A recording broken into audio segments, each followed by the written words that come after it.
بسم اللہ الرحمن الرحیم۔ السلام علیکم میرے پیارے دوستو، امید کرتا ہوں کہ آپ سب خیریت سے ہوں گے۔ کسی گاؤں میں ایک کسان رہتا تھا۔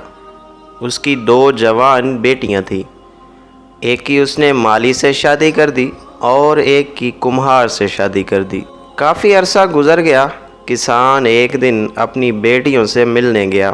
پہلے وہ مالی کے باغ میں پہنچا، اپنی بیٹی کا حال دریافت کیا۔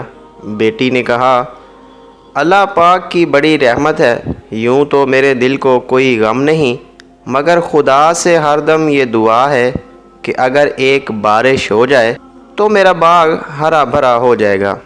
اگر 2-4 دن اور پانی نہ ملا تو سارا باغ سوکھ جائے گا۔ کسان اپنی بیٹی کو دعا دے کر وہاں سے روانہ ہوا اور کمہار کے گھر گیا۔ بیٹی کو خوشحال دیکھا، ادھر ادھر کی باتیں کیں۔ بیٹی نے کہا کہ باقی تو اللہ پاک کے کرم سے سب کچھ ٹھیک ہے، لیکن ایک فکر کھائے جاتی ہے۔ ہر روز بادل چھا جاتے ہیں جبکہ بنائے ہوئے سارے برتن سوکھنے کے لیے رکھے ہیں۔ ہر وقت یہی دعا مانگتی ہوں کہ خدا کرے بارش نہ ہو۔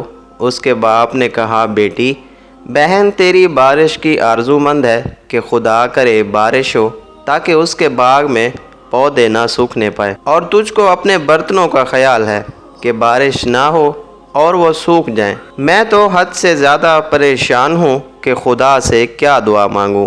دونوں صورتیں یقین کی ہیں۔ کچھ لوگ اللہ تعالیٰ پر سب چھوڑ دیتے ہیں، کچھ لوگ اللہ تعالیٰ کے لیے سب چھوڑ دیتے ہیں۔ جب معاملات تمہاری پہنچ سے دور نکل جائیں تو اللہ پاک پہ چھوڑ دو، وہ سب کچھ ایسے کرے گا کہ تم کبھی سوچ بھی نہیں سکتے۔